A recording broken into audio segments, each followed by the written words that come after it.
Hacemos memoria.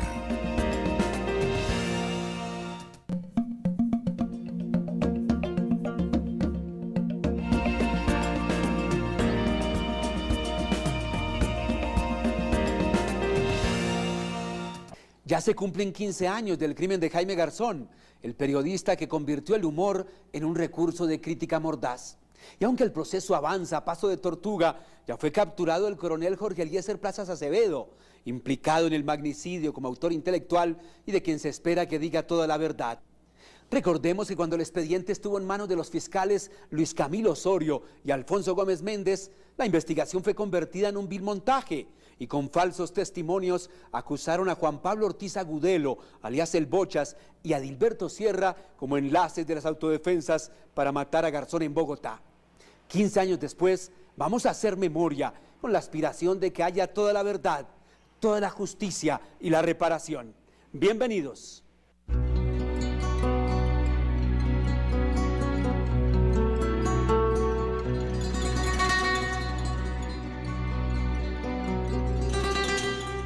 Muy buenas tardes a todos los que a esta hora se sientan en la banca del parque a través de www.bancadelparque.com. Hoy orgullosos de sentarnos en compañía de ese canal que es parte de la historia de los bogotanos, Canal Capital, con un saludo a su director Holman Morris, que también es parte de la historia de mi vida y de esta experiencia radial, dándole un saludo a él y a todo su equipo. Soy Marisol Garzón. Soy la hermana de Jaime Garzón y estoy aquí para acompañarlos a lo largo de estos 60 minutos. Bienvenidos.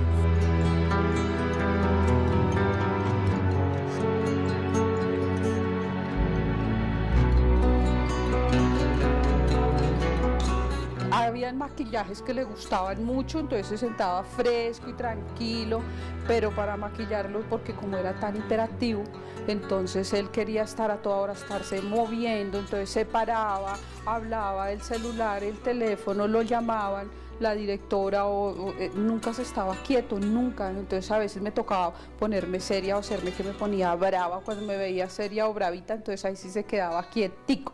Y yo le decía 20 minutos, 10 minutos, quédese quieto. Cuando era una calva o algo, estos maquillajes requieren de tranquilidad y de tiempo y de quietud, porque hay que pegar los químicos, todo esto. Y entonces era un poquito complicado.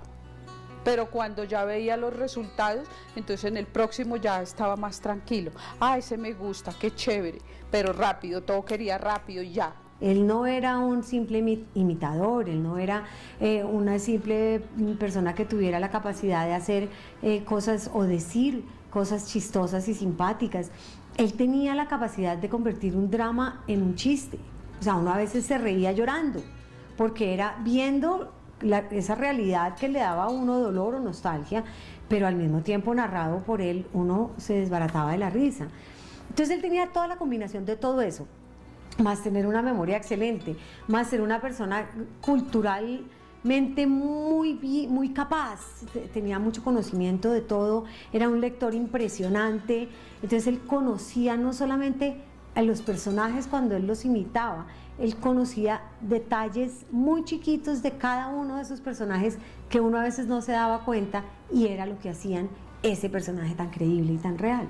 Había un señor que vendía dulces en la 19 con cuarta donde grabábamos, que quedaban los estudios de RTI, y entonces él siempre salía y conversaba con este señor.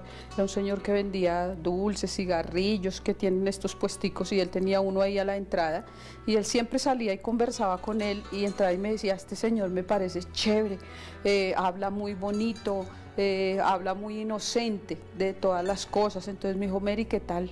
Mary Mau, me decía él, Mary Mau, ¿qué tal si hacemos un personaje así? Y entonces ya empezamos un día que lo quería hacer, entonces ya habló con Toño Morales, con la directora, con el grupo de sus libretistas y todo, y bueno, se nos pusimos de acuerdo todos para hacer el personaje. Y yo empecé a caracterizarlo, a echarle gomina, a hacerle la onda esta que se usa mucho, a quemarle la pielecita como que no se bañara, como quemadito por el sol, y él en esos momentos se había mandado a arreglar sus dientes y se había quitado los dientes, entonces nadie lo conocía. ¿Cuál sería la solución para el problema carcelario? Hacer una reforma a la justicia para el próximo siglo, para que en la cárcel estén los que realmente deben estar. ¿Y lo del proceso de Chancucú puede dar cárcel? No, mejor no hablamos de eso. Mejor no hablamos de eso. No. Fuimos al banco, entonces estaba maquillado de Heriberto, y entonces me dijo, camine, vamos al banco que necesito sacar una plata. Entonces yo le dije, bueno, ok, yo lo acompaño, pero así no le van a dar la plata, garzón. Entonces, ay, que camine, me acompaña, vamos, me cogía de la mano y vamos. Entonces llegamos al banco, hicimos la cola, todo el mundo lo miraba así de arriba abajo porque iba caracterizado con un pantalón sucio, la cara, y todo el mundo lo miraba así. Entonces llegamos a la ventanilla del banco y se iba a sacar una cantidad de dinero, entonces el cajero le dijo que qué pena, pero pues que así no le podía. Pero mira, es que esta es mi cédula, es que yo soy garzón, sino que estoy maquillado. Y el señor no se convenció de que era Jaime y no le entregó la plata, nos tocó devolver. No sé, yo le dije, ve, venimos a perder tiempo, porque eso, así yo sabía que no lo iban a reconocer y no le iban a entregar la plata ni llevando la cédula. Mi mamá tenía una panadería aquí en la Quinta con 28. Y era muy chistoso porque él entraba siempre como Pedro por su casa, sacaba todos los yogures, los panes, las mantecadas, todo. Y pues como todos lo adorábamos, los empleados, todo el mundo, porque llegó Jaime, pues que siga Jaime, que eso no importa, se iba. Y le gustaba el kumis, él mismo entraba, servía el perico, sacaba jugos de la nevera, lavaba el vaso donde él mismo tomaba. Y al final del mes siempre era como, Pilar, llamaba a mi mamá, no, Pilar, venga, le doy esta plata, y yo no sé si usted me está robando a mí o yo le estoy robando a usted, pero yo no sé, y mire a ver si eso es lo que cubre todo lo que he sacado. Un día íbamos caminando con mi mamá, bajando por la casita, ahí como por la 29, 28, y Jaime como, señora de la panadería, venga, y nosotras como que Jaime tan chistoso, y mami, mire Jaime llamándonos, y nosotros, bueno, camine a ver qué pasó, Jaime, venga, le presento mi casa. Entonces abrió su casa, muy bonita, muy todo, muy él, su casa muy él. Y cuando, espéreme un momentico, señora de la panadería, entonces tenía un televisor así grandísimo, como con unos ladrillos y muchísimos libros, y cuando vimos que sacó como un videocassette y puso un videocassette y así le subió el volumen y nos dijo como un momento, entonces se paró y dijo, honores a la señora de la panadería, y puso el himno nacional, pero así a todo volumen, así cantando, oh, gloria, y nosotros como, ¿qué pasó, Jaime? Después, honores a la hija de la señora de la panadería, entonces nosotros, nos cantó el himno nacional a todo volumen, y lo más chistoso es que después salió como con unos ramos de flores inmortalizadas, como que miren ya, que nos fuéramos, que ya nos había hecho unos honores en su casa, y pues que ahí nos daba un regalo, pues como... Pero lo chistoso es que fue una cosa de la nada. Pero ¿por qué, por ejemplo, Castaño se la monta a unos y no a otros? ¿Por qué, por ejemplo, a usted se la montó y se la montó y se la montó y se la montó? Cuando uno le cogen tirria, hermano, ¿qué hace?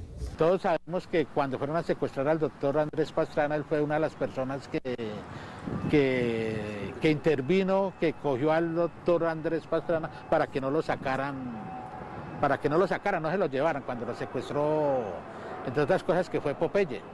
El que lo secuestró, él fue una de las personas que arriesgó su vida. Siendo alcalde mayor de Bogotá, hice grandes obras: el puente de la 92, el relleno de Doña Juana, la troncal Caracas y la destitución de Jaime Garzón como alcalde menor del Sumapaz. Hoy, 10 años después, se ven las obras. El puente se cayó, el relleno se derrumbó y me toca restituir a Garzón al cargo de alcalde menor por orden del Consejo de Estado. Él fue el que intervino cuando lo estaban sacando de la sede política, ¿sí? Él fue el que, para que no hubiera, porque toda la gente no lo quería que sacaran, no quería protegerlo. Entonces usted imagínese que los que iban a secuestrarlo pues iban armados, se podía haber desatado alguna tragedia. Entonces él intervino con su forma conciliadora que tenía, ¿sí? Y para que todo transcurriera, y después llegan y lo destituyen en esa forma tan fulminante, sin dar tiempo de dar descargos o qué había pasado. Entonces él sintió como si lo hubieran traicionado. Él habló muy poco ese día conmigo, porque él me llamaba a la 1 de la mañana, a las 3 de la mañana, y me decía, ¿qué está haciendo? Yo le decía, ¿cómo que qué está haciendo? ¿Durmiendo? ¿Qué quiere que esté haciendo? ¿Durmiendo? ¿Qué hace durmiendo? Me decía el hijo de madre. Ahí charlamos y se suponía que nos íbamos a ver ese día, que nos íbamos a encontrar. Yo sabía que él iba para Radionet y luego creo que se iba, porque él alcanzó a ir a la cárcel esa semana para hablar con Gaitán Maecha a ver si, y el tipo le pasó a Castaño, porque Castaño ya le había mandado decir que andara solo para que lo pudiera matar, y él le mandó decir que lo rematara, que no lo fuera a dejar vivo, para no quedar como, y él le mandó decir que no, para que no fuera a quedar como Navarro, hablando como Navarro. Pero dicen que ahora con lo de la reelección presidencial, Marulanda se va a presentar. Pues claro, ¿no es que lleva un año mandando? Sí, él estaba nervioso porque le habían dicho que el día que lo mataban, pues que lo mataban. Entonces él estaba un poco nervioso, pero igual le evadía como todas estas cosas. Él se confió mucho de pronto. Y yo el último recuerdo, pues tengo un recuerdo de él, es que yo lo estaba maquillando en su última caracterización que hizo del presidente Hugo Chávez, un venezolano, con un gorro y hablando como venezolano. Y ese día él se miró al espejo y hizo una mirada como, uy, hoy estoy aquí, ya sé que mañana de pronto no lo voy a estar. Esa imagen no se me borra de mi mente porque fue fuerte. ¿Cómo quieren ahora que el señor Contralor haga política, caray, por Dios? Disque empleados de carrera. ¡Ja, ja, ja! Burócratas, digo yo, caray. Antes el empleo se distribuía pagando favorcitos, pagando boticos, haciendo pacho. Convoco al país nacional y al país político a un banquete de desagravio. Ese año venían mis sobrinos, los hijos de Alfredo, que eran un poquito inquietos, y yo le dije a Jaime, mire, mi mamá ya no está para niños que griten y que corran y que... Entonces, ¿por qué no se los lleva para Calera? Que allá tienen donde correr y que allá que griten y que hagan... Entonces primero me dijo, ah, sí. Después me dijo, ay, no, porque Castaño me quiere matar. Y le dije, ay, ¿cómo así? Pero a él lo amenazó el cartel de Cali, ahí le llegaron ahí, el cartel de Medellín. ¿Quién no lo amenazó a él? Y él habló con todo el mundo. El único que no le quiso dar la cara fue el general Mora, no quiso, que ya hoy está ahí dentro de la lista, y Castaño, que le dijo que él no alcanzaba, que lo esperaba el sábado si alcanzaba a dar la contraorden, pero ya se sabía que lo iban a matar, ya se sabía que lo mataban el viernes. Me dijo, Merimao, me van a matar tal día. Entonces yo le dije, todavía no he completado la plata para mi casa, entonces todavía no, espérese otros días, así, dígales que se esperen otros días. Pero yo siempre le evadía la conversación porque como que no, de hecho, él bromeó mucho con su muerte. Él nos llevó un cartel a la grabación que decía que en vez de llevarlo a una misa le llevaran dólares. Y describió su muerte tal y como fue. Remedaba a Yamí Amad, cómo iban a salir los noticieros, cómo iban a dar la noticia. Él siempre habló de cuando a mí me maten, él no decía cuando yo me muera. O sea, él le fue como narrando a uno de alguna manera ese puede que fuera parte de su humor y parte de los chistes, que no premoniciones, sino parte de su propio humor que él tenía, pero él hablaba de eso. Entonces, como cuando una persona dice eso y después pasa, dice uno, ve, él ya me había dicho. Por ahí 3 o 4 días antes de que lo asesinaran, me lo encontré en el barrio donde ambos vivíamos, acá en el barrio de La Macarena, en Bogotá, en el centro, y nos tomamos un café y hablamos un poco, también hablamos de que se sentía asustado y perseguido y tal, pero yo nunca entendí que fuera tan inminente pues el operativo narco paramilitar que lo asesinó. Sabíamos todos los amigos que tenía amenazas, sabíamos la historia de que los paramilitares en cabeza de Carlos Castaño lo querían matar, pero yo por lo menos nunca le di tanta importancia porque tampoco tenía tanta información. Lo grave de eso es que Jaime sí lo sabía muy concretamente, trató de desmontar eso, pidió una cita con Castaño, Castaño le dio la cita, pero la orden ya estaba dada, ¿no? Desde luego, pues que detrás de Castaño hay unos autores ideológicos que son de los que se ocupa el juicio, que todavía está activo y vivo y que algún día tendrá un fallo.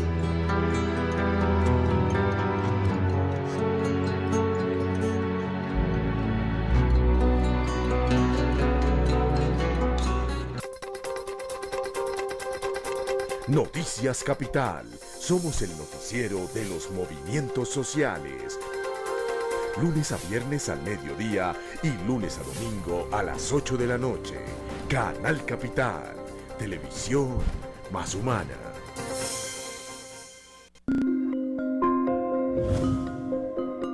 Ya volvemos con Hagamos Memoria.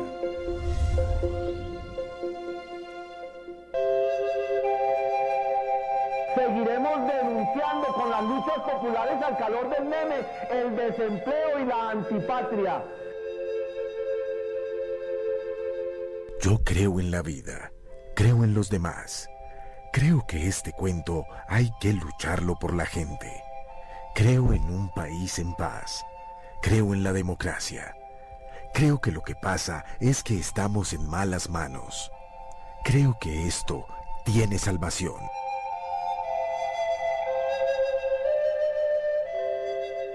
Canal Capital. Televisión más humana.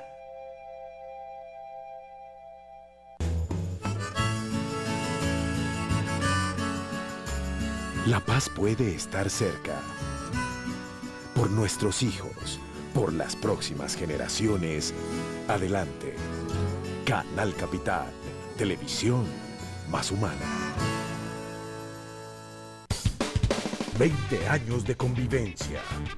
20 años de respeto. 20 años de diversidad. 20 años de rock. Llega el festival de rock gratuito y al aire libre más grande de América Latina. Canal Capital, el canal de los grandes eventos, transmite en directo desde el 16 de agosto el 20º festival Rock al Parque. Más de 80 bandas que harán vibrar a Bogotá durante 3 días. Canal Capital, televisión más humana. Alcaldía Mayor de Bogotá, Bogotá Humana. Hola, mi nombre es Rosa Emilia Salamanca. SIAS es una organización que trabaja en derechos humanos y paz. Es una organización feminista mixta, una de las pocas que existe en el país y que a su interior trabajan hombres y mujeres reconociendo la propuesta feminista como una propuesta política para todos y todas. Por ello consideramos que transformar la manera como se concibe el poder de una perspectiva patriarcal a una perspectiva democrática, radical, es importante para el ejercicio de los derechos humanos y la paz en este país. Uno de los momentos más bonitos de mi vida fue el día que tuve mi hija. Me brindó en la vida que he vivido con ella la posibilidad de tener una maestra. Un saludo a Canal Capital, televisión más humana. Canal Capital, televisión más humana. Canal Capital, la gran opción en las redes sociales. Ya son más de 200,000 seguidores en nuestra cuenta de Twitter, @Canal Capital. Información, noticias y el cubrimiento minuto a minuto de los grandes eventos de Bogotá y Colombia. Gracias a nuestra teleaudiencia digital que hoy confirma que en periodismo digital somos la opción. Canal Capital, televisión más humana.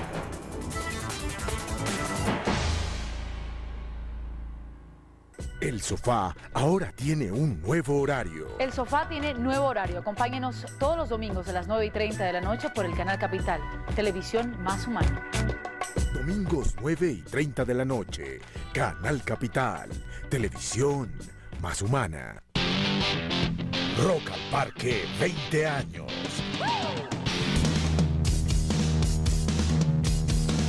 Hola, somos Patacera. y los invitamos este 16, 17 y 18 de agosto a que asistan masivamente al Festival Rock al Parque en sus 20 años. 20 años de historia del rock y el metal nacional. Va a ser una patacera brutal. Muchachos, esto es Patacera y estamos con Canal Capital, televisión más humana.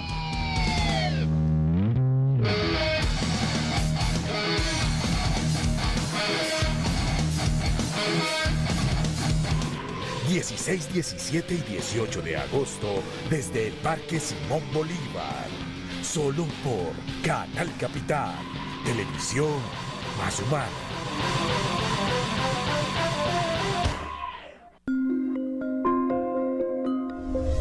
Siga con nosotros en Hagamos Memoria.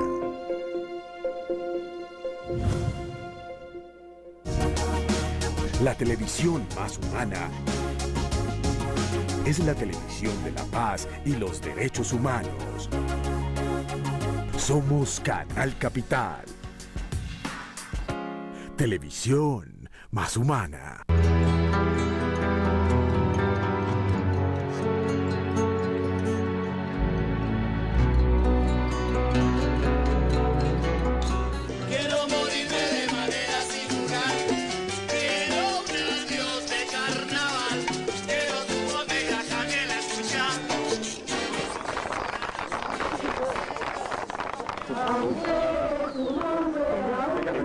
Y usted empieza, lo recibe la Cruz Roja y los caballeros.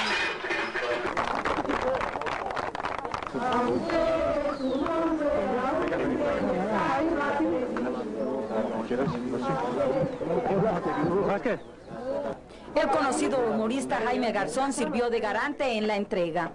Era además un intelectual, un hombre comprometido con la paz, un hombre que además de hacer reír a Colombia, entregó su vida precisamente por causas humanitarias, y creo que este crimen no puede quedar impune, que la Fiscalía General de la Nación tiene que llegar hasta sus últimas consecuencias para establecer la verdad de quiénes más estuvieron tras la muerte de Jaime Garzón y avanzar también en la identificación de los autores materiales que hasta este momento no se han logrado esclarecer. Jaime participa junto con otro tipo de funcionarios en todos los procesos de cultura por la paz, cultura para la convivencia ciudadana, asesorías al Consejo de Paz que teníamos en ese momento, participación en labores humanitarias estrictamente vinculadas con la gobernación y bajo autorización dentro de los diálogos de paz que se encontraban autorizados en esa época. El general Jorge Enrique Mora Rangel, entonces comandante de la 5ª División del Ejército, envió una carta a Rubén Darío Ramírez Sara Antisecuestro, en la que le pide investigar el papel jugado por Jaime Garzón en la liberación de los secuestrados del 27 de marzo. El general, en aparte de la carta, dice: considero que es importante esclarecer los hechos precisos en que el señor Garzón imparte instrucciones a uno de los integrantes de esa agrupación narcoterrorista sobre la entrega de los plagiados. El general, meses más tarde y públicamente, reconoció la labor humanitaria de Jaime Garzón. La respuesta es que sí estaba autorizado. Y él estaba y participaba en esas gestiones de liberación de secuestrados. Y todo el mundo en el país lo sabía el ejército, lo sabía la policía, lo sabían los periodistas. Canta, canta, compañero, que no calle tu canción. Si te falta bastimento, tienes ese corazón. Jaime no era un humorista, Jaime se valió del humor, era un genio. Jaime era un genio, definitivamente. Y se valió del humor y desde el humor nos enseñó. Si no nos hubiera enseñado, no se había vuelto tan peligroso para quienes lo asesinaron. También el país debe tener claro que Jaime Garzón siempre actuó de buena fe, que él siempre que intervino en la liberación de un secuestrado tenía permisos escritos del SAR Antisecuestro, también del gobernador. Recordemos que él fue asesor de paz de la gobernación de Cundinamarca. Es decir, él siempre actuó en marco del derecho y en el marco de facultades que tenía para intermediar también con la voluntad de los familiares en la liberación de secuestrados. Eso es lo que podemos hacer hoy como un balance de estos 14 años. Cuando él comenzó a trabajar con la gobernación y con el SAR Antisecuestros, yo le dije mucho que tuviera cuidado, porque yo le decía, la guerrilla no ve televisión y no sabe quién es usted. Y me dijo, oiga, ¿sabe qué me pasó ahora que usted me dice eso? Imagine que yo fui a la Sierra Nevada y allá todos los indígenas de allá no ven televisión y se reían y me miraban. Yo debo ser chistosísimo, me decía, imagínense, esos manes no saben quién soy yo y se reían cuando me veían. Ay, ole, mijita. Ay, mijita, estoy toda soleada, mijita. Ay, sí. Ay, fue que estuvimos en la casa de huéspedes inútiles allá en Cartagena. Él me llamaba siempre. Él me llamaba y me avisaba, me decía, me voy a hacer un mandado. Así era que yo sabía que se iba por allá. Y él lo que iba era hacer que a mí me da dolor hasta que por eso calumniaron tantas cosas de que se había ganado no sé qué. Es más, la abogada un día me dijo que a nosotros dice que nos habían revisado las cuentas bancarias 3 años después de que lo asesinaron. Yo le dije, pues les debió dar mucha risa porque a mí me llega un mensaje que dice su saldo es 0 pesos, porque no tengo nada. Nosotros no tenemos nada. Si yo tuviera, no estaría buscando quién me dé casa. Y no, nosotros fuimos mi mamá nos enseñó a ser muy honorables y muy, entonces no. Pero sí, a mí me daba mucho miedo pero él le gustaba como ese servicio que le prestaba a la gente, y él creía en un país distinto, creía que era posible un país. Esas comidazas que él hacía en el apartamento acá en la Macarena era eso, que él invitaba a todo el mundo, y a los amigos y a los enemigos, y todo el mundo al son de tomar a costillas de él iba ahí. Y él sentaba de verdad gente que se detestaba y al son de la comida y de todo, y charlaban cosas interesantes. Él me invitó como a 2 que hizo. Y él creía que era posible como dialogar, como solucionar. Además, él conocía muchas cosas, ¿no? Él tenía mucha información. Creo que también esa fue otra de las razones por las cuales lo asesinan, porque tenía demasiada información. Ya él nos hacía ver del negocio que había, de la guerra como un negocio que la tenían, donde los militares le vendían a la guerrilla armas.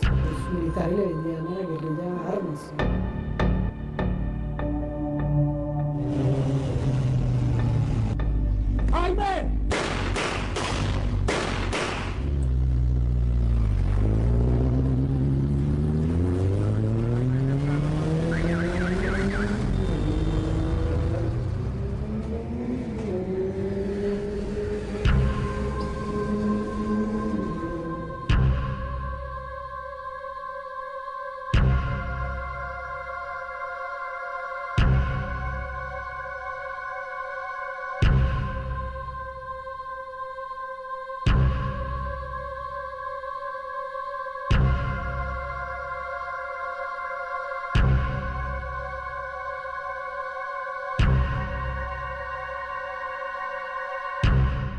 A él le pegaron 6 tiros en la cabeza. Sí, fue muy...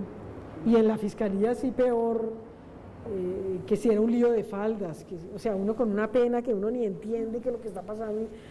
¿Por qué llevaba Garzón la ventana abajo? Dije, señor, porque le daba calor. ¿Por qué a las 5:45 de la mañana Garzón llevaba la ventana abajo? Le dije, porque él vivía con calor. Vaya, pregunte en Radionet, que allá hasta se peló un día. Él subía el aire acondicionado. Entonces, la historiadora Diana Uriel le decía, Garzón, bájale a eso. Y él le bajaba. Y volví y le subía. Hasta que le dieron, ay, pues pélese y no joda tanto. Y él fue y se quitó la ropa. Y se le fue y se le paró a Luzaida junto. Y Luzaida estaba así con las gafas puestas y lo volteó a mirar y casi le dio un infarto. Se la tuvieron que llevar al médico. Pues ver un man ahí desnudo. Ella, dice que lo vio ahí, Jaime le dijo a su merced, es que me dieron que me desnuda. Yo al final le decía, ¿usted parece loco? Y me decía, uy, no me diga así, que todo el mundo me dice así. ¿Y qué quiere que le digan? Si usted parece loco. Esas vainas que hace. ¿Y estos zapatos son suyos o de su santidad? Porque le quedan grandes, ¿no? El Papa me prestó los sí, suyos. El Papa le prestó los zapatos. Sí. O sea, usted está siguiendo... El pie de él es un poco más grande que el mío. Y aquí en Ecuador, ¿usted es obispo de cuántos padres? Cuando vine tuve 12, ahora tengo 60. Uy, o sea, usted hizo la multiplicación de los padres. Yo me levanté, yo encendí el radio, tenía Radionet, y oí que dijeron viernes 13 y hablaron del Agüero. Y yo dije, ¿qué Agüero? Ni qué nada. Y lo cambié, puse otra emisora. Y me fui, hice el tinto, Me fui a bañar, me vestí, o sea, yo no oí, porque puse Melodía Estéreo que pone solo música, entonces yo no puse, no oí nada. Yo me iba a poner otra vez el saco, cuando volví el timbre dije, ay, esa Marta otra vez a decirme quién sabe qué. Y era mi prima María Consuelo, y me dijo, ¿usted está oyendo Radionet? Le dije, no.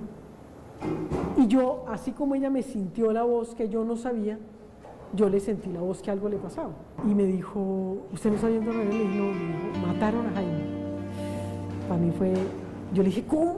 ¿Cómo así? No, ¿cómo así? Eso debe ser, no, debe estar equivocados. O sea, como que yo decía, es imposible. Pensé en mi mamá, y la siguiente llamada de mi mamá, que mi mamá sí tenía puesta Radionet. Y me dice, mi hijita, mataron a Jaime. Uf, y yo dije, no, qué lástima.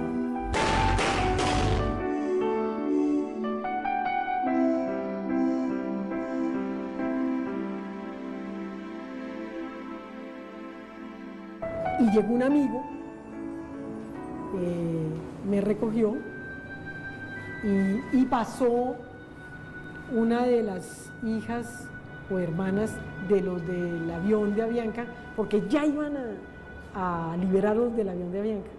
Estaba ya, Jaime ya había trabajado todo eso para que los dejaran libres. Yo me vengo a encontrar después con los años con uno de ellos y me dice, ya nos iban a dejar libres cuando mataron a Garzón y otra vez los dejaron allá guardados. Entonces, yo me fui al sitio. Yo creo que eran como las 6:30. Yo encontré ya acordonado.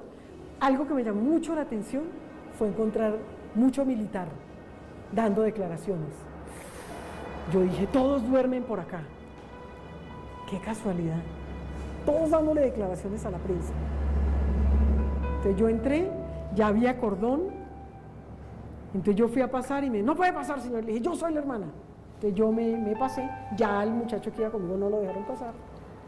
Y llegué a la camioneta, lo veo, todavía estaba su cuerpo caído, todo lleno de sangre, el reloj estaba suelto.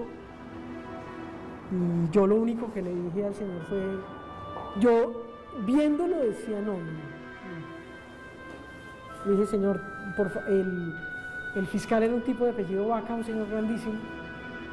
Y le dije, me dijeron, el fiscal Vaca es el encargado. Y le dije, fiscal, por favor, tápenlo. Porque yo veía cámaras y cámaras, eso estaba lleno de fotógrafos al frente. Yo le dije, no, esto no es un espectáculo, tápenlo, por favor. Y luego a mí me llevan a la fiscalía. Entonces yo no vi cuando sacaron el cuerpo. Yo lo vi dentro de la camioneta, pero no vi cuando sacaron el cuerpo. Yo tuve rabia hasta con Jaime, ¿por qué se dejó matar? Cuando yo veo este país, digo, este man, ¿por qué se dejó matar? ¿Todo lo que estaría haciendo? No habría subido toda esta gente al poder, por eso fue que lo mataron, porque necesitaban subir. Pero yo creo que en algún momento se conocerá la verdad, creo que en algún momento se sabrá. Y por eso yo siento que aunque hasta este momento nosotros ya pusimos el caso en la Comisión Interamericana de Derechos Humanos en Washington, gracias al colectivo de abogados, pero yo aspiro a que se sepa algún día qué fue lo que pasó. El día que asesinaron a Jaime, yo estaba en mi casa, era pues a esa hora, 6 de la mañana, algo así, y una colega periodista, que es Diana Calderón, que es directora de noticias en Caracol Radio hoy por hoy, que estaba trabajando, supo la noticia y me llamó y me dijo, mira, antes de que te enteres por la radio, te quiero contar que a Jaime lo acaban de matar.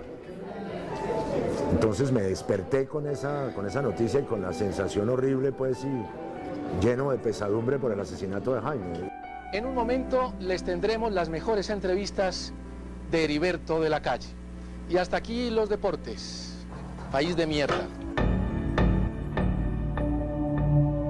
Hay un gran parecido y corresponde por lo menos a la identificación que han hecho algunos testigos. El DAS en las últimas horas y con el apoyo de la Fiscalía General de la Nación capturó en la ciudad de Medellín al autor material del homicidio en la persona del periodista Jaime Garzón. Una de las pruebas contundentes dentro de la investigación a partir de lo que hace la Fiscalía es que el DAS aporta a la testigo que se llama María Amparo. Por eso yo insisto en por qué el DAS desvía la investigación. Esta testigo resulta que da la declaración el mismo día del asesinato de Jaime Garzón y se maneja en toda la investigación como una testigo que llamamos de viso, como una testigo presencial. Y resulta que cuando empezamos a esclarecer la versión de María Amparo, encontramos varias cosas. Uno, que a pesar de que la Fiscalía tenía contacto con ella, que el DAS tenía contacto con ella, nunca la aportaron para permitir reconstruir los hechos, para permitir reabrir pues el debate sobre su versión. Y encontramos varias contradicciones. Uno, que María Amparo no se encontraba en una posición fácil para ver el lugar de los hechos, ¿no? Estaba a más de 100 metros, en un cuarto piso, y de manera diagonal, en una posición que era muy difícil su visibilidad. Encontramos que hay 4 testigos presenciales que dicen que los sicarios llevaban cascos. ¿Se acuerdan las personas que en la moto iban cubiertas con cascos, con gorras? A ver, ¿cómo así? Sí, vamos con, mejor dicho, totalmente cubiertos de rostro, para no poner la cara. No, yo eso ya lo entendí y me acuerdo, pero es importante saber si lo que llevaban era un casco de esos de motociclista duro, o si llevaban un gorro o una cachucha de esas de... Casco llevaban. Casco de esos que son duros que suenan a los gatos. Y resulta que ella hace un retrato hablado como si no llevara casco, diciendo que era un pasamontañas, ¿cierto? Entonces, ¿cómo se explica que los otros testigos digan van en casco y que ella haga un retrato hablado? Hace un retrato hablado de frente cuando supuestamente vio a los sicarios de lado. Dice que le vio el arma al sicario cuando el sicario era diestro y el arma la llevaba por el lado opuesto a la ventana donde ella estaba. Es decir, dice una cantidad de inconsistencias, pero peor, cuando citamos a declarar a la funcionaria del DAS que hace la foto, dice que lo hizo en su casa y que su casa era en la calle 74 con carrera 13, y resulta que en la investigación aparecía que ella vivía, era ahí al lado de la Feria Exposición donde se produjo el hecho. Son unas contradicciones impresionantes, pero además esta persona se vuelve misteriosa, no aparece, no se reconoce dentro de la investigación. Es decir, que la conclusión a la que nosotros llegamos es que es un testigo que está mintiendo. Con base en el testimonio de María Amparo se elaboró el retrato hablado de alias Bochas. En enero del 2000, después de la captura de Juan Pablo Ortiz, la testigo reconoció al acusado entre un grupo de detenidos presentado en las instalaciones del DAS de Medellín. Desde entonces se desconoce su paradero. Lo que podemos decir es que las evidencias que están allí tienen su debida fundamentación y han dado lugar paulatinamente a la toma de decisiones que ha formulado la Fiscalía en cada una de las etapas del proceso. Hoy el equipo de este programa estuvo en ese edificio y es prácticamente imposible observar desde ese lugar el asesinato y las características que dice la principal testigo. Hacer ese papel de definir si lo que hizo el fiscal está bien concebido y bien formulado, sería anticiparnos a la justicia por instrumentos que no son válidos. Nunca es tarde para encontrar las evidencias que corresponden, nunca es tarde para enderezar una investigación que haya estado defectuosa o que haya estado contraria a la verdad. Y desde luego en este caso no puede haber la excepción. Sin embargo, para Alirio Uribe, abogado de la familia Garzón y ganador de los premios internacionales en derechos humanos más importantes del mundo, en este caso, la realidad es otra. El problema de la Fiscalía es que la Fiscalía desde el primer momento se casó con una hipótesis de responsabilidad que era la que giraba en torno al Bochas y dejó de investigar por lo menos 40 hipótesis más que se movieron dentro de la investigación. Ante esta situación, el juez, reconociendo el dicho de los sujetos procesales, le dice al fiscal general Luis Camilo Osorio, que haga una nueva investigación. Y el fiscal general contesta que no lo va a hacer. Es decir, ¿cuáles son las razones? Las razones que tiene la Fiscalía es que para ellos la tesis Carlos Castaño, la tesis Bochas y Toño, es una tesis consolidada y consideran que todas las pruebas apuntan hacia esa versión, que hay un testimonio presencial y que en virtud de esas pruebas la Fiscalía no tiene que investigar nada más y que por lo tanto para la Fiscalía el caso está cerrado.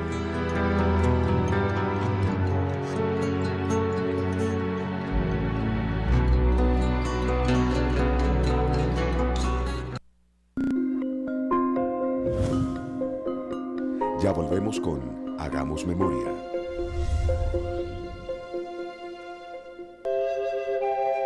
¿Que vinieron de la firma esa de fumigaciones? ¿Salamanca, Valdivieso? Sí, y cogieron y encontraron que en todos los apartamentos hay carteles. Oiga, no se preocupe tanto por el tiempo y fíjese por la gente que está llevada. Canal Capital, televisión más humana. La invitación es para que aprovechen este festival de Rock al Parque. Son 20 años de una forma de vivir, de pensar, de respirar, de escuchar música. Canal Capital, televisión más humana. Rock al Parque, 20 años. 16, 17 y 18 de agosto desde el Parque Simón Bolívar. Solo por Canal Capital, televisión más humana.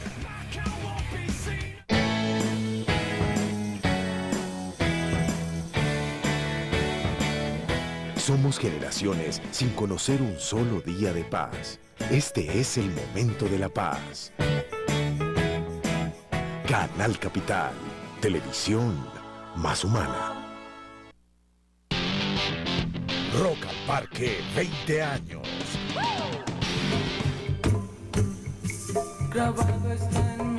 Hola, somos Alerta Camarada y queremos invitarlos este 16, 17 y 18 de agosto a la celebración de Rock al Parque, 20 años de Rock al Parque. Vamos a estar con toda. Queremos que vivan esta gran experiencia de la música, que vibren, que bailen, que gocen, que disfruten este festival. Hey, Alerta Camarada, un saludo a Canal Capital, televisión más humana. Somos uno, boom, somos uno, yo, somos lo mismo.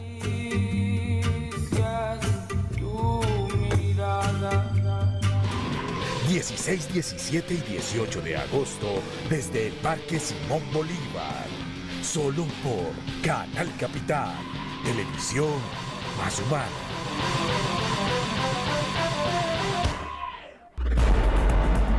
Noticias Capital.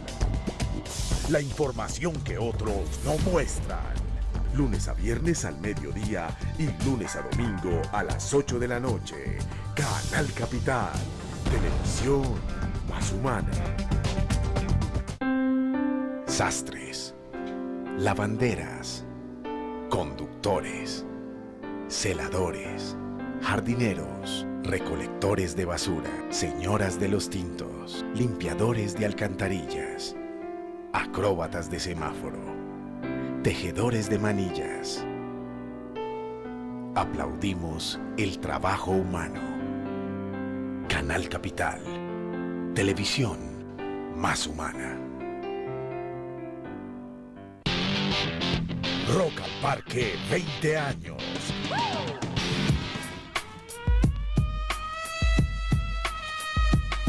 Hola amigos, soy Héctor Buitrago de Aterciopelados. Estamos acá en el Árbol Naranja ensayándonos, preparándonos para la gran fiesta de los 20 años de Rock al Parque. Los esperamos el 16, 17 y 18 de agosto en el Parque Simón Bolívar y en la Media Torta, a celebrar la fiesta de Rock al Parque. Un saludo a Canal Capital, televisión más humana. Mira la esencia, no las apariencias. Mira la esencia. 16, 17 y 18 de agosto desde el Parque Simón Bolívar. Solo por Canal Capital, televisión más humana.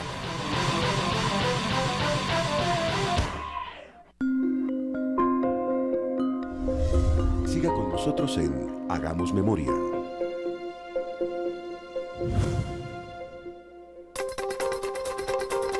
Noticias Capital. Trabajamos por una información más humana. Somos la opción. Lunes a viernes al mediodía y lunes a domingo a las 8 de la noche. Canal Capital, televisión más humana.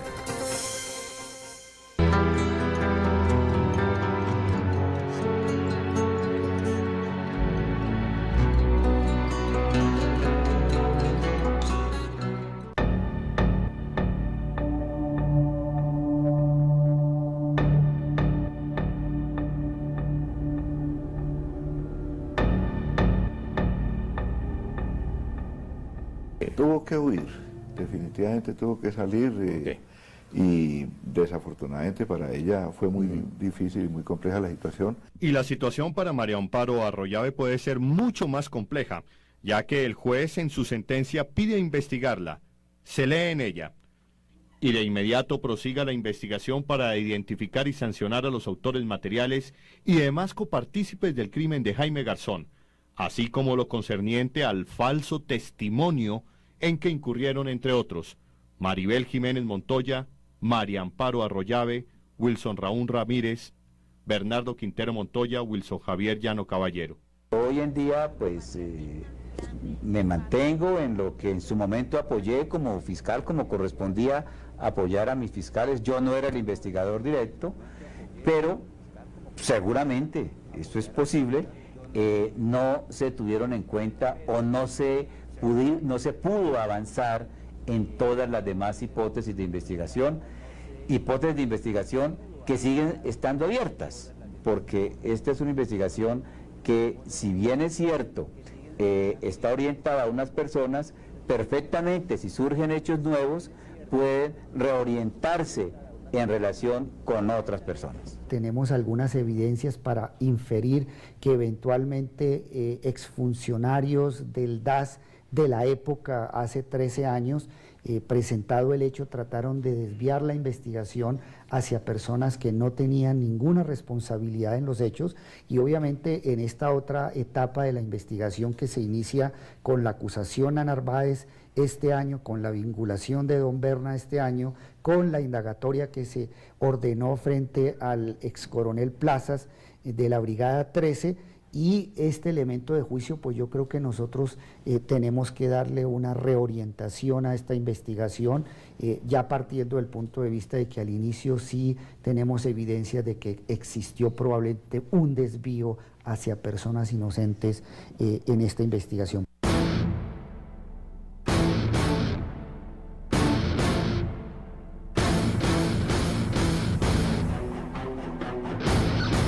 En el mes de junio de este año, la Fiscalía General de la Nación profirió una resolución de acusación en contra de José Miguel Narváez como posible determinador de la muerte de Jaime Garzón.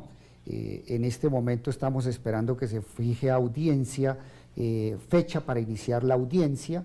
El cargo que nosotros estamos haciendo es el de que él le suministró una información falsa a Carlos Castaño, jefe de las autodefensas, haciéndole creer que Jaime Garzón, por su labor humanitaria de colaboración en el rescate de personas secuestradas, le hizo creer que esa labor humanitaria era una labor de colaboración con la guerrilla, de que era un partícipe de las actividades de la insurgencia en Colombia, y determinó la muerte de Jaime Garzón, y ese hecho se le imputó a Carlos Castaño.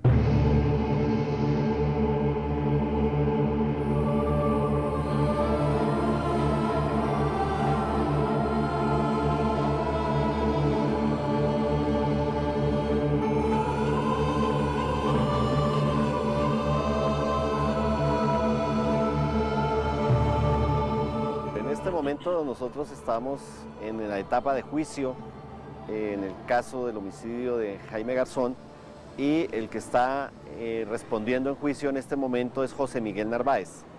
José Miguel Narváez es una persona que por años ha estado ligado a las fuerzas militares de manera informal, es decir, él ha sido profesor de las escuelas de formación de militares, ha sido profesor de inteligencia.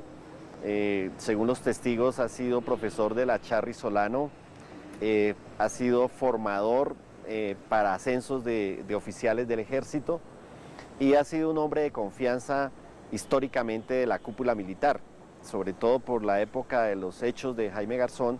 Él era muy cercano a la cúpula militar. Yo pienso que Narváez era, como en materia de televisión, el antagonista de Jaime Garzón. Es decir, seguramente será la justicia quien determine en últimas las responsabilidades, las condenas, etcétera, que ya están en camino. Pero yo puedo decir simplemente eso, que si se tratara de una serie, Narváez era el antagonista, es decir, todo lo contrario de Jaime Garzón. Finalmente me imagino que en un momento dado de su vida de Jaime se encontraron y Jaime se murió. Los testigos también han dicho que él era formador de los bloques y de asesor de los comandantes y sobre todo asesor personal de Carlos Castaño, y que él dictó muchas escuelas en varias regiones del país, especialmente en Córdoba, donde él hacía formación de guerra política, de formación antisubversiva y demás.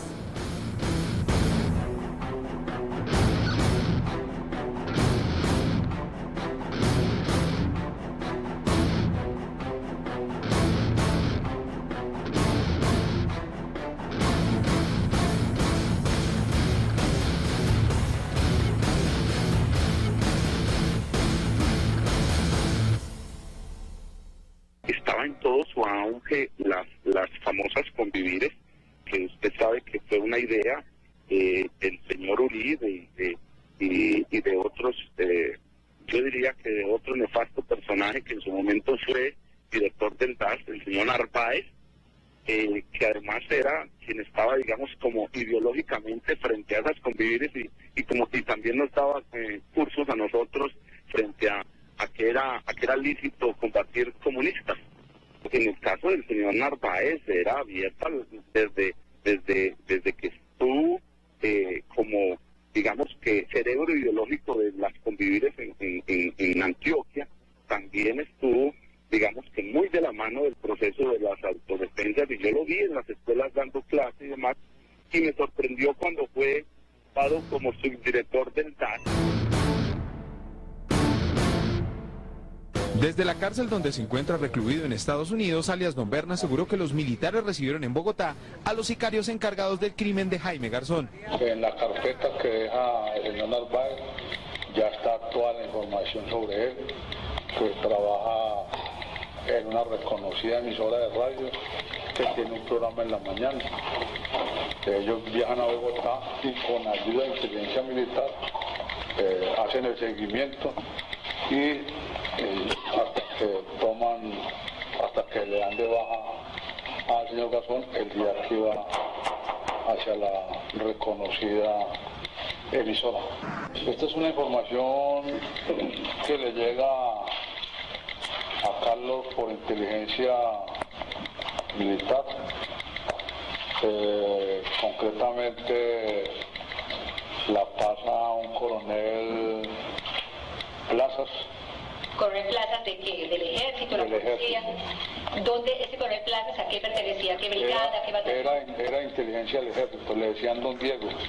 Lo que han dicho los testigos de cargo contra José Miguel Narváez, que son varios, está alias Don Berna, está HH, está Liguano, está Ernesto Báez, está Hasbún. Bueno, hay varios testigos que lo que han afirmado es que él era el enlace entre las fuerzas militares y Carlos Castaño. Entonces él hacía formación simultáneamente al ejército, a la cúpula del ejército, y hacía información a los paramilitares. Él era un experto en todo el tema de la guerra política, experto en manejos en temas de inteligencia, en temas de estrategia militar, y lo que han dicho los testigos es que él era como un asesor de Carlos Castaño. Hacía parte del grupo de los 6. Sí, que hacía parte de un grupo de personas muy allegadas a Castaño, y lo que dicen los testigos también que participaron en algunas reuniones es que en esas reuniones José Miguel Narváez le entregaba a Carlos Castaño evidencia, es decir, le entregaba grabaciones, fotos, tanto de Jaime Garzón como también de Piedad Córdoba, de otras personas, y que de alguna manera José Miguel Narváez fue el que sugirió el asesinato de Jaime Garzón, y que lo sugirió por varios hechos, lo determinó, lo ordenó, es lo que dicen los testigos, porque él dice que tenían información de que Jaime Garzón era en unos casos aliado de las FARC o aliado del ELN, que él facilitaba los secuestros, que él cobraba comisiones, y dicen que José Miguel Narváez entregó una carpeta con información, con la información básica de inteligencia de Jaime Garzón, que posterior a eso se produce el asesinato. Creo que algún día, si no yo, espero verlo yo, por lo menos estos muchachos que ahora me acompañan, que han sido mis alumnos, que hoy son los que hacen la radio, que serán los que tienen la tarea de seguir en esa tarea de que algún día nos digan quiénes estuvieron, porque no solamente es uno, ¿no? José Miguel Narváez es un perico de los panotes frente a todos los que están detrás del asesinato. Él fue uno de los, del que, la idea maravillosa de que por qué no mataban a Garzón. Lo que Carlos Castaño afirmaba en la reunión, si se puede llamar así, cuando yo estuve secuestrada con relación a Jaime, es fundamentalmente acusaciones de que los dos pertenecíamos al Ejército de Liberación Nacional y que, entre otras cosas, pues supuestamente en el caso de Jaime tramitaba o negociaba con secuestros. Hacía además las afirmaciones basado en el hecho de que tenía las grabaciones, que yo las vi, de conversaciones de Jaime Garzón.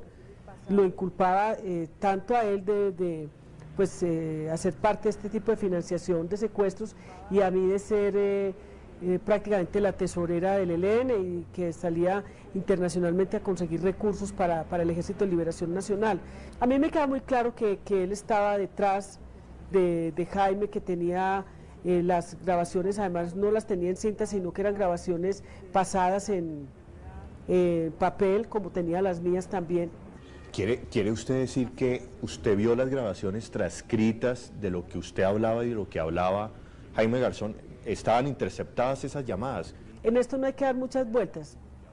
La gente empieza a sacarle el bulto y a escurrirle el bulto a la responsabilidad que tiene el Estado en todo este tema, que fue muy visible y que sigue siendo muy visible en este gobierno muchísimo más, pero en el anterior muy claro con el tema paramilitar y sus nexos con las fuerzas militares. Solamente y de manera clara, además, entre otras razones, porque yo le dije al presidente de la República, traté de hablar con el supuesto presidente de la República en ese entonces, Andrés Pastrana, sobre cosas que yo había visto estando secuestrada, muchos implementos del ejército en manos de los paramilitares y concretamente de las fuerzas de Castaño.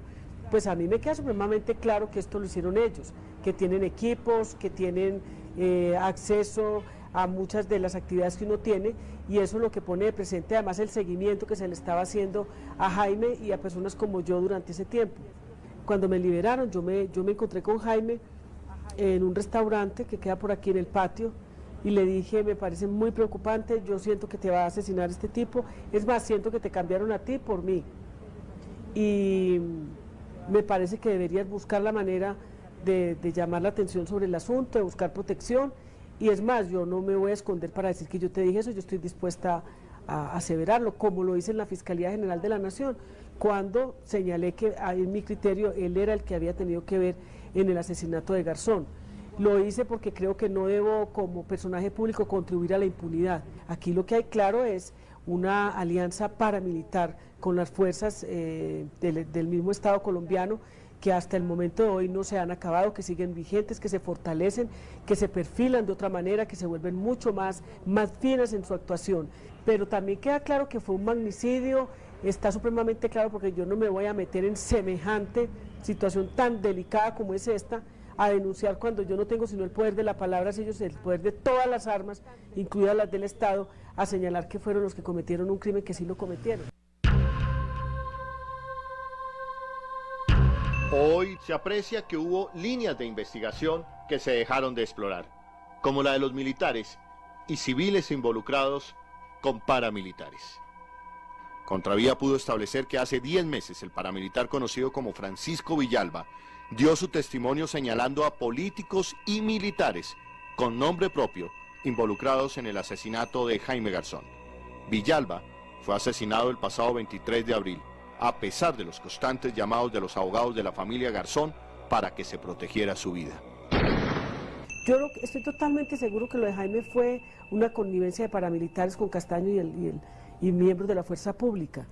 Yo no soy la jueza de la investigación, pero creo que hay demasiados elementos para que de una vez se tome la responsabilidad. Lo que pasa es que aquí hay un afán muy claro de paramilitarizar la vida de este país. Básicamente son paramilitares, son militares y son políticos, ¿no?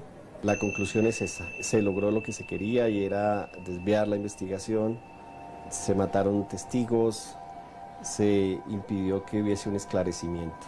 Nosotros no conocemos que a partir del montaje que hizo el DAS se haya hecho una investigación seria para esclarecer qué motivó o qué llevó al DAS a desviar la investigación, a pesar de que un juez de la República ordenó compulsar copias a los funcionarios y a los testigos falsos que montó el DAS.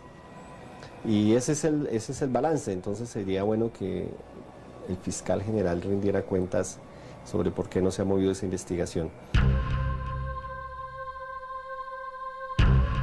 Incluso hay un testigo que dice que Jaime Garzón, después del asesinato de Jaime Garzón, Carlos Castaño discutió con Narváez de qué habían servido asesinatos como el del senador Manuel Cepeda o como el de Jaime Garzón Forero.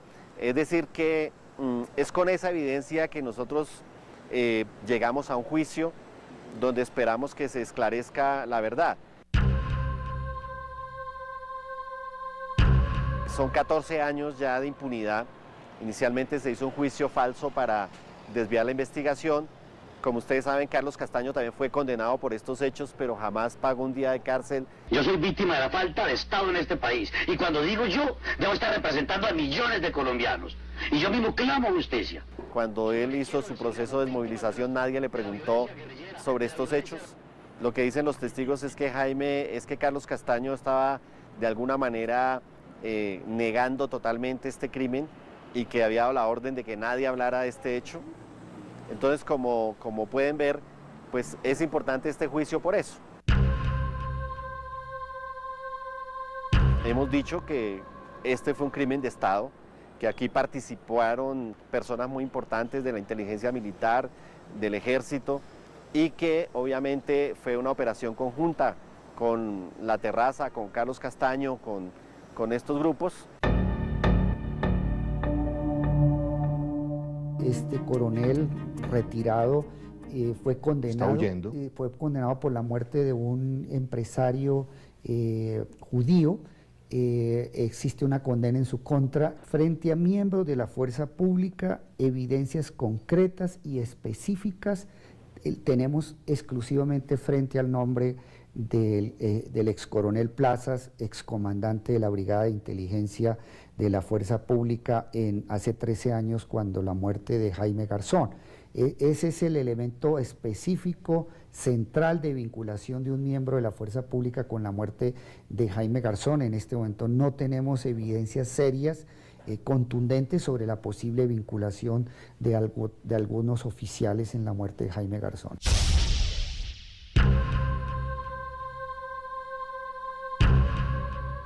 Recuerden ustedes que en algún momento la banda La Terraza se tomó un canal de televisión en Medellín y ellos mismos, y es propio Elkin, dijo que ellos habían participado y sabían del asesinato de Jaime Garzón e hizo referencia a Castaño, a los militares, etcétera, etcétera.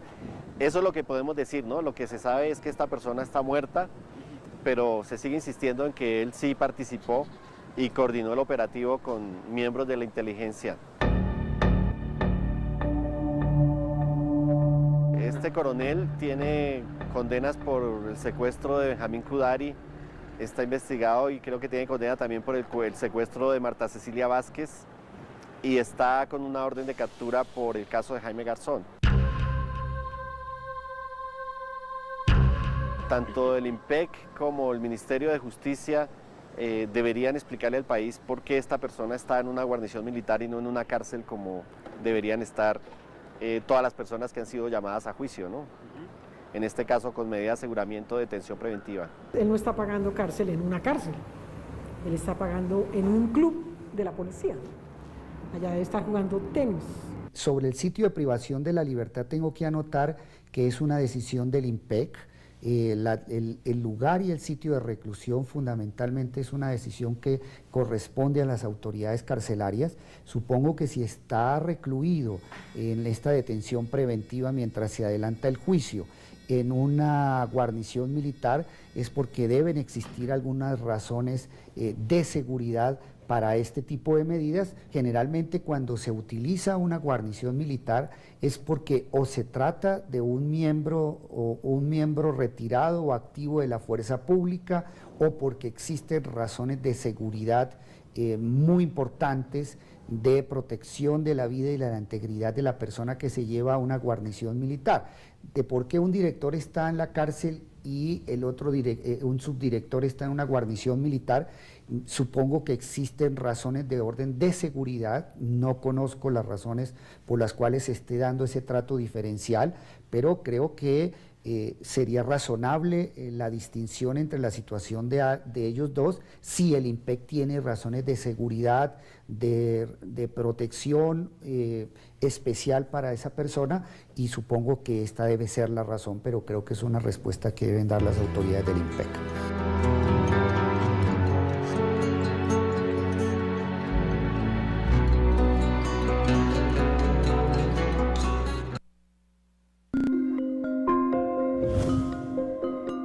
Ya volvemos con Hagamos Memoria.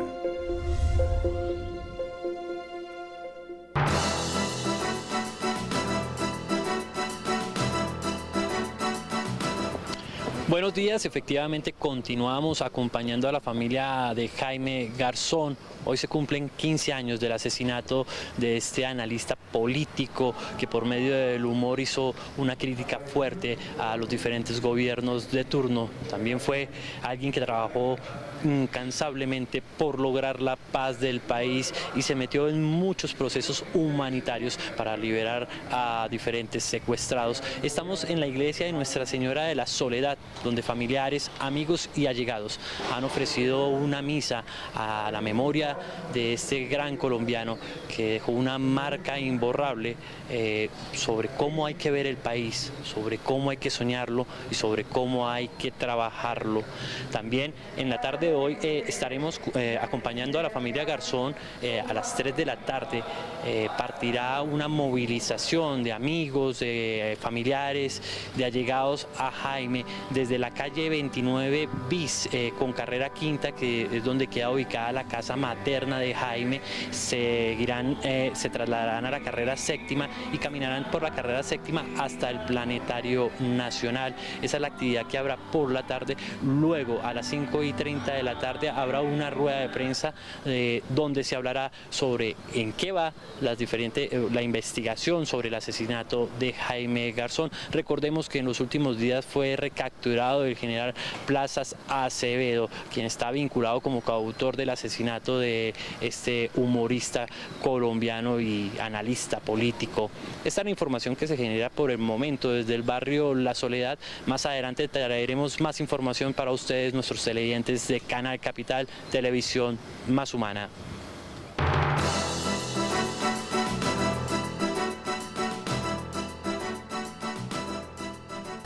Uy, o sea, usted hizo la multiplicación de los padres. La multiplicación milagrosa de padres. ¿Y usted ya perdonó al presidente Pastrana? Inclusive mi oración, no solamente mi pensamiento y deseo. Hace 15 años, Colombia perdió un gran humanista. Hasta el día de hoy sigue presente en la memoria de todo un país. Jaime Garzón, 1960-1999. Canal Capital, Televisión Más Humana. Bueno, los invito a todos los de Rock al Parque, un evento que ya es mundial, está de todas las clases que quiera, razas, punqueros, y tiene que haber es una cultura. Canal Capital, Televisión Más Humana. Rock al Parque, 20 años. 16, 17 y 18 de agosto desde el Parque Simón Bolívar. Solo por Canal Capital, Televisión Más Humana. Noticias Capital. La información que otros no muestran. Lunes a viernes al mediodía y lunes a domingo a las 8 de la noche. Canal Capital, Televisión Más Humana.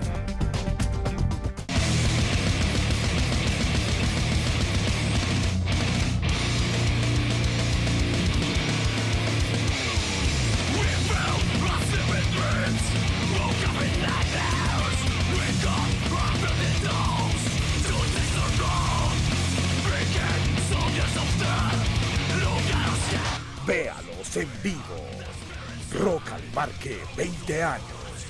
16, 17 y 18 de agosto desde el Parque Simón Bolívar.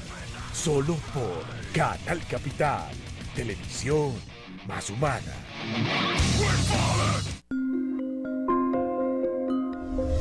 Siga con nosotros en Hagamos Memoria.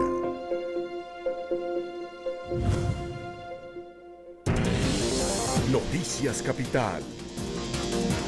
Somos el noticiero de los derechos humanos y la paz.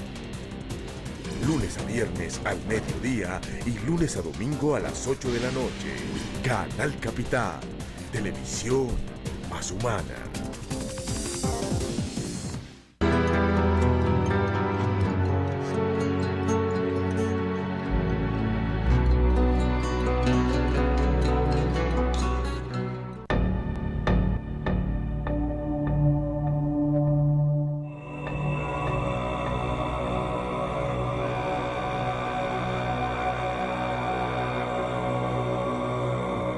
¿Quién le presenta a José Miguel Narváez y qué papel jugó mientras usted estaba en el Ministerio de la Defensa? El doctor Narváez hacía parte de la Comisión de Empalme en el Ministerio de Defensa. Cuando ingresé como ministra de Defensa, él era asesor del comando y posteriormente lo nombramos a él como director de Fonde Libertad, que es el fondo que ayudaba en todo el trabajo de la estrategia contra el secuestro, que coordinaba la labor de los gaulas militares, de los gaulas de policía en la lucha contra el secuestro.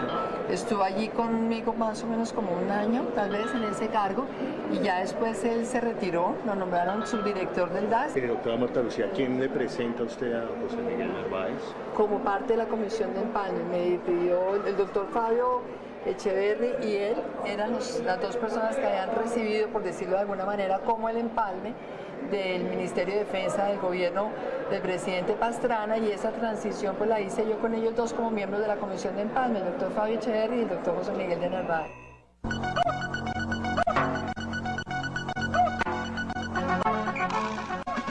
En un apartado territorio colonial, muchos criollos han sido desplazados por la guerra que allí se libra. Uno de ellos llegó a Medellín pidiendo justicia. Lo recibió el adelantado don Álvaro Uribe y Vélez, ahí todos en las mismas. ¿Vos traes votos o problemas? Pues, doctor, yo soy uno de los desplazados de la violencia. Ah, bueno, pensé que era algo grave. ¿Leíste la revista Semana? Estás ante todo un precandidato neoliberal, un gallo del tapado del D'Artagnan. ¿Y ese qué partido es, doctor? El que soluciona la pobreza, y al que no le alcance, en las autodefensas le dan. O sea que hay que estar en algún bando para que se acabe la guerra. Claro, eso abre mercados como mis cooperativas Convivir. ¿Y la reforma agraria La Paz? No, ni riesgos. Eso no da votos. Yo les voy a dar 100.000 pesos mensuales hasta diciembre para que puedan convivir. No, qué reforma, doctor, con eso no le dan a uno ni una matera. Con la microempresa neoliberal, de una matera puede salir un emporio agroindustrial. No, mejor un lotecito en los campos de paz, doctor. Briego uno menos. O sea que esto es una colonia agrícola. Y la milicia la quiere volver una colonia penal. Me pregunto por qué, si hoy sabemos que los militares tienen responsabilidad presuntamente en el asesinato de Jaime Garzón, no entendemos por qué el único procesado por este caso, que es José Miguel Narváez, está en una guarnición militar sin que él haya sido nunca militar, ¿no? Incluso que puede poner en duda si realmente él estaría en condiciones algún día de contar la verdad, ¿no? Por estar detenido en una guarnición militar.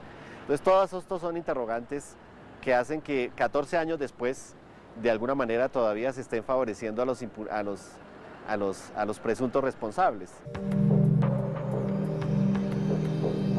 Lo que ahí hablaron pues fue sobre este homicidio y de alguna manera la promesa de que don Berna no iba a hablar jamás sobre esas reuniones y sobre la implicación que había tenido Carlos Castaño por iniciativa de José Miguel Narváez en el homicidio de Jaime Garzón. Fue como un pacto de silencio, ¿no? de eso. A 14 años el balance es una condena contra Carlos Castaño que no tiene ninguna eficacia porque nunca se ejecutó y por otro lado Carlos Castaño pues fue asesinado por su propio hermano, etc. Y tenemos un juicio contra José Miguel Narváez que va muy lento, que como ustedes saben estuvo implicado también en lo del DAS, en las chuzadas del DAS, etc. Y hay otra investigación que va caminando en la Fiscalía, es decir, son 14 años donde ha sido bastante lento el proceso de esclarecer este crimen. Hay otra investigación de la que yo no puedo hablar porque eso tiene etapa de reserva sumarial que está avanzando sobre otros presuntos responsables. Dice una canción de Joaquín Sabina que los que matan se mueran de miedo. ¡Jaime! Que los que matan se mueran de miedo. Que el fin del mundo te pille bailando. Eso es lo que tiene que llegarles a ellos, el miedo mata, la esperanza y la fe no, la esperanza y la fe prolonga la vida. Entonces yo tengo la esperanza y la fe de que uno, Jaime sigue entre nosotros, y dos, los que lo mandaron a asesinar, que son muchos, van a pagar por ese asesinato. Un día te vi muy quedo. ¡Hola, mi doctor! ¿Cómo es? Hágame el favor usted, sí señor. Sencillamente llegó a donde era usted, mejor dicho. ¡Uy! Lo veo bien patoñado, mejor dicho, hace rato está... Lectura, sí señor. Vea, le tengo periódico. ¿Cuál quiere, ese o el otro? Sí, porque le tengo de los cuatro, sí, porque como hay periódico liberal, hay periódico conservador, hay periódico... Mejor dicho, como si las noticias se pudieran ver con el color político, ¿no? Es algo así como, ¡pum!, se estrella de un par de manes, ¡tan!, se sale la jeta. Y entonces, no, desde la visión política liberal, los manes no se dieron de la jeta, había un acercamiento, ¿cierto? Y desde la visión política conservadora, los manes dicen, no, es la redistribución de la golpiza general. Imagínense, como si fuera así, porque es que esta vaina así, de lo de los medios de comunicación, y qué vaina tan poderosa, ¿no? Usted ha visto esa vaina tan poderosa, ¿no? Los manes repiten y repiten y repiten, y la vaina se vuelve verdad. Como si una vaina, yo no sé qué doctor por allá inteligente decía que una mentira repetida varias veces se vuelve verdad, pero son así esos manes, ¿no? Y otra cosa que coincide mucho es que los mismos manes que gobiernan son los dueños de estas vainas. O sea, hace que eso está interrelacionado unas cosas con otras. Vea, por ejemplo, si yo acaban de pasar las elecciones, ¿no? ¿Y quiénes quedaron? Coincidencialmente los mismos dueños de esto, o sea, los que ellos decían, ese no, ese sí, y ese mal es el que queda, que hay una tan conciencial, yo digo, es que yo creo que hay dos países, mi doctor, hay dos países, y un país que gobierna y otro país el gobernado, ¿cierto? El país que gobierna son los males que se acomodan el billete, ¿cierto? Y el país gobernado es al que le preguntan, ahora ¿quién quiere que se le acomode el billete, los liberales o los godos? El doctor Selva o el doctor Valdivieso, ¿cierto? Y los males la misma vaina, y uno aquí vea, camelle y camelle, ponga cualquier zapato le queda igual, ¿no, doctor? Bueno, con mucho gusto, vea, doctor, ya se le está haciendo tarde a usted, le dejo eso así, por los mismos pesos de la vez pasada. Pero yo creo que en algún momento se conocerá la verdad, creo que en algún momento se sabrá. Y por eso yo siento que aunque hasta este momento nosotros ya pusimos el caso en la Comisión Interamericana de Derechos Humanos en Washington, gracias al colectivo de abogados, pero yo aspiro a que se sepa algún día qué fue lo que pasó. Pues me parece que refleja la realidad del país. Es básicamente eso, a pesar de ser un personaje como el que era él, pues eso es como lo que nosotros vivimos, ¿no? Esa es la realidad acá. La impunidad es tristeza, es dolor, porque no, uno ve personas que uno dice, hombre, ¿por qué esta persona era así o asá, asá? Y ¿por qué él? Yo siempre me decía, ¿por qué él? Pero bueno, con los años van pasando y ya la vida también trae otras cosas, y bueno, cuando yo estaba trabajando con él estaba sola, no tenía mi hija, ahora ya tengo una hija, entonces ya es mi cómplice y mi amiga también. Un demente lúdico, adelantado y capaz de interpretar todas las facetas del pueblo colombiano.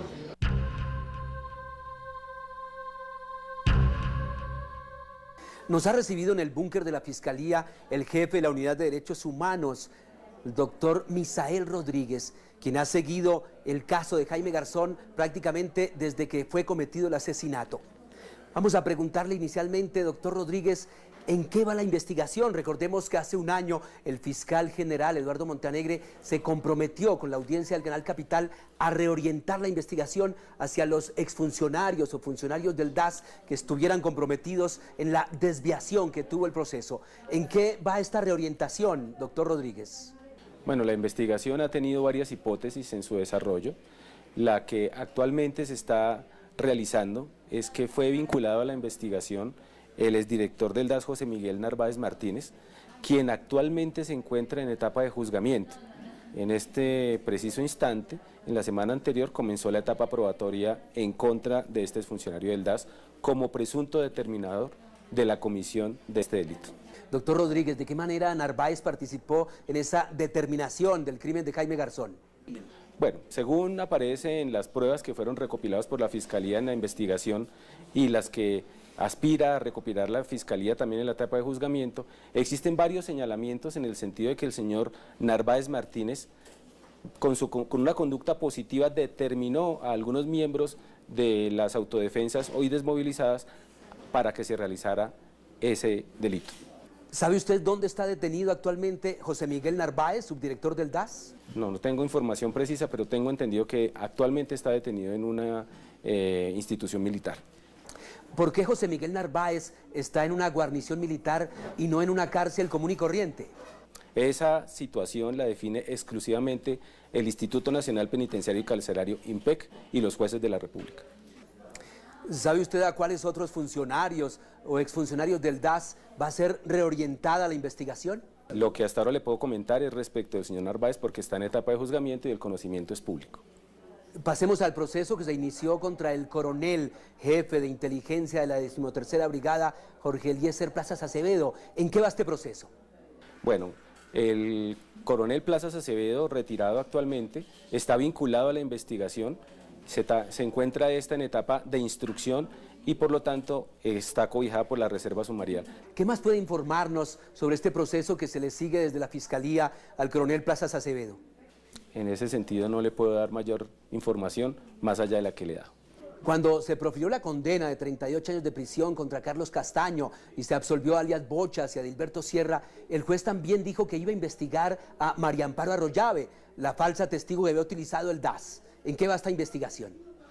Bueno, todas esas determinaciones que adoptan los jueces en términos de encontrar la posible comisión de delitos en el desarrollo de un proceso dan orígenes a una investigación separada de estos hechos. Muy seguramente en su momento la investigación debió ser iniciada por otra fiscalía. ¿Pero nada más sabemos de María Amparo Arroyave? Hasta el momento no. ¿Qué más puede informar usted sobre la investigación en torno al caso de Jaime Garzón? El caso se encuentra en etapa de juzgamiento respecto del señor Narváez Martínez, es director del DAS, y se encuentra en etapa de instrucción vigente y en desarrollo de la investigación respecto del coronel Plazas Acevedo y otros partícipes más. El anterior 31 de julio asistimos a la audiencia donde iban a juzgar a Narváez, pero este señor no asistió. ¿Qué implicaciones tiene para el proceso que él no haya ido? Bueno, la no asistencia de un procesado en la etapa de juzgamiento puede darse por muchas circunstancias. Pueden ser a decisión voluntaria del que está siendo procesado o por circunstancias ajenas a su voluntad. Desconozco las circunstancias concretas de la no asistencia del señor Narváez en esta audiencia a la que usted se refiere, pero tendría la autoridad judicial que explicar las circunstancias concretas por las cuales este procesado no asistió. Fuera de estos procesos que se adelantan contra José Miguel Narváez y el coronel Jorge Eliezer Plazas Acevedo, ¿hay alguna otra investigación que marche por ahí en torno al caso de Jaime Garzón? No, señor. La investigación se encuentra radicada en esta Unidad Nacional de Derechos Humanos respecto de todos los partícipes por esta conducta delictiva. Doctor Rodríguez, ¿tiene alguna otra información nueva que pueda ofrecernos? Por el momento no. Lo importante es ratificar que la investigación está vigente y se encuentra en pleno desarrollo. ¿Sabe usted si se han vinculado a militares o a otros funcionarios en la investigación de Jaime Garzón? Es que eso hace parte de la reserva, no le puedo comentar sobre el particular. Nos habla usted de un proceso a Narváez por determinador del crimen, pero ¿hay alguna otra investigación por la misma desviación que tuvo el proceso? Todas las hipótesis están abiertas para el desarrollo de la investigación. Finalmente, ¿qué le podemos decir a los familiares que están esperando cumplida justicia en torno al caso de Jaime Garzón? que la Fiscalía está decididamente comprometida con el esclarecimiento total de estos hechos y respecto de los que participaron directa e indirectamente en su comisión. Ese tipo de cosas tratando de hacer, vuelvo y repito, de capitalizar los errores de los periodistas para así lograr hacer de este personaje un personaje, una mezcla de intrépido, ligero, pero también un poco, digámoslo, estúpido. Gracias, Yamil. En efecto, en este es el lugar de los acontecimientos en donde se desarrollaron los acontecimientos, creando una situación de pánico, intenso dolor y duda. Las escenas dantescas que vimos después de este aguacero torrencial crearon que las autoridades prometieran una exhaustiva investigación para llegar hasta sus últimas consecuencias. 5, 4, 3, 2. Gracias, Yamil. Mi nombre es Isaac Marín Quinn y soy el reportero que de hoy en adelante cubrirá lo que es Palacio y lo que es movimientos del presidente. Tenemos varias propuestas para esto y una de estas es que tú mires junto con Lucía, hola Lucía, ¿cómo estás?, las posibilidades de variación de este personaje para el canal Caracol Noticias Ya. Todos los años yo pinto el poste donde cayó la camioneta. Se supone que a Jaime lo asesinan en el semáforo anterior y por efecto de su pie sobre el acelerador alcanza a llegar la camioneta acá. A tal punto que la camioneta solamente se le rompe una farola, entonces eso quiere decir, pero alcanzó a subirse sobre el andén. Entonces ese poste se volvió emblemático porque es ahí donde queda su cuerpo cuando ya lo encuentran. Y todos los años yo lo pinto con los colores de la bandera, con el nombre y el año en que está sucediendo esto. Ya este es el número 14 de los años en que lo asesinaron. ¿Qué va a pasar luego? Cerca de acá a 2 cuadras, estamos acá a espaldas de Corferias, está la estatua de Jaime, entonces ahí vamos a estar, vamos a ver la forma de que él hice la bandera también. Y luego nos bajamos, allá nos encontraremos con otros jóvenes para el momento en el que le preguntemos al gobernador dónde está pues la estatua, porque la estatua se supone que debería estar ahí, se la llevaron con la excusa de que se estaban robando las partes y así no es, pero nos tiene que responder por la estatua porque la estatua no es de la gobernación sino de la ciudad. Y luego nos subiremos hacia la Universidad Nacional, a la entrada del costado norte, ahí esperaremos un rato porque ahí vienen otros jóvenes a reunirse. Luego la siguiente parada será en la calle 26 frente a Consubsidio, donde hay un mural que hicieron hace poco. Y luego estaremos en el planetario, también en el reencuentro con otros jóvenes y llegaremos a mi casa, que será el sitio donde, si Dios quiere, vamos a tener ese tertuliadero, ese museo y ese centro cultural que será construido muy próximamente. Jaime, vete en paz y ruega por Colombia, así sea. ¡Que viva la paz! ¡Que viva la paz! A ver todo el mundo, ¡que viva la paz!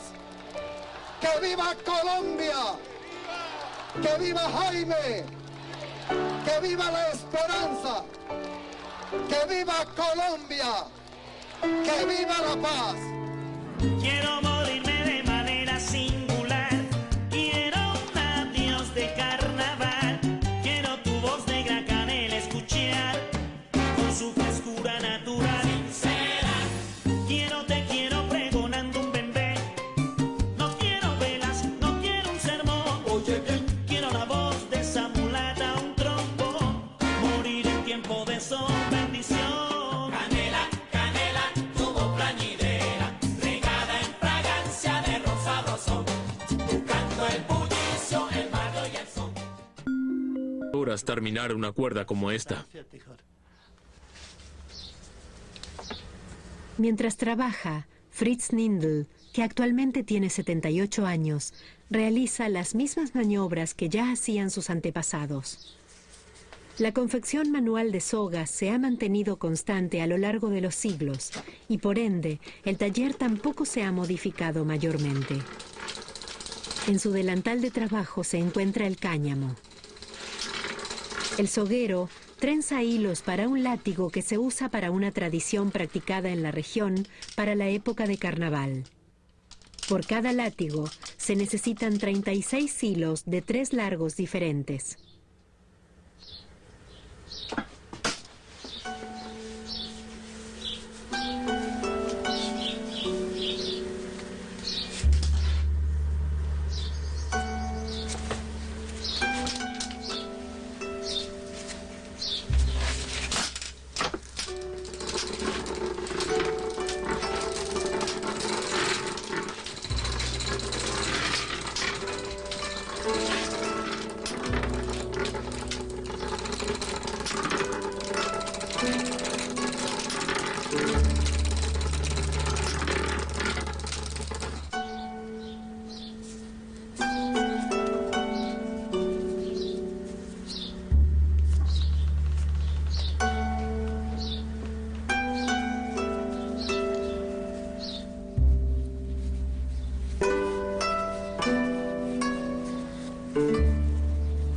Señor Nindl, su taller se ve igual que hace generaciones. Sí, no hubo grandes cambios. Está igual desde que se construyó la casa en 1890. Fue obra de mis antepasados. Hasta donde sé, soy la quinta generación.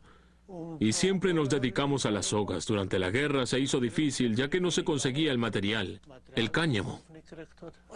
Y para espadarse... Para espadar se usan estas espadillas con las puntas de metal. Había distintas versiones. En otoño los campesinos traían el cáñamo al taller.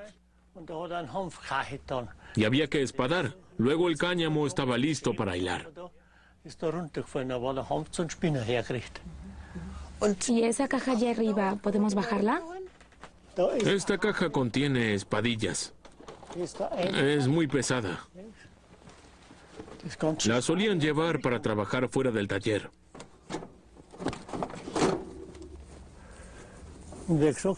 La persona que hacía las sogas hacía trabajos a domicilio. Las puntas de hierro aún están intactas y por allí se pasaba el cáñamo. ¿Usted llegó a hacerlo todavía? Yo ya no lo hice. Mi padre aún lo hacía. Antes de la guerra del 14 aún era muy común, pero en mi época ya no se usaba.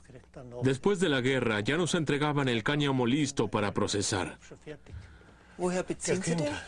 Tengo un mayorista en Renania del Norte, Westfalia. Ellos importan principalmente de China. Antes el cáñamo provenía de los Balcanes, de Rumania, Bulgaria y esa zona. Hoy allí ya no queda nada. Ahora lo traen de China, viene de allí. ¿Qué es eso ahí arriba? Esos son los calibradores que se precisan para hacer sogas del cáñamo o para hacer látigos. Los pequeños se usan para las cuerdas para tender la ropa y los más grandes son para sogas de mayor grosor, de unos 20 o 25 milímetros. ¿De qué madera son? Por lo general son de madera de fresno. Ya están allí hace una eternidad. Es que uso otros. ¿Qué significa para usted que probablemente sea el último de su clase? Bien, lamentablemente. En 1947 no lo podíamos prever aún, pero a mediados de los años 50, cuando los tractores modernizaron la agricultura, que era el mayor cliente de sogas en el pasado, se terminó la demanda.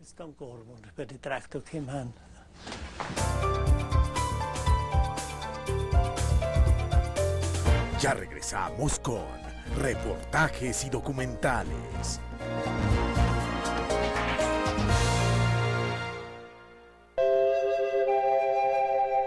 Seguiremos denunciando con las luchas populares al calor del meme el desempleo y la antipatria. Yo creo en la vida, creo en los demás. Creo que este cuento hay que lucharlo por la gente. Creo en un país en paz. Creo en la democracia. Creo que lo que pasa es que estamos en malas manos. Creo que esto tiene salvación.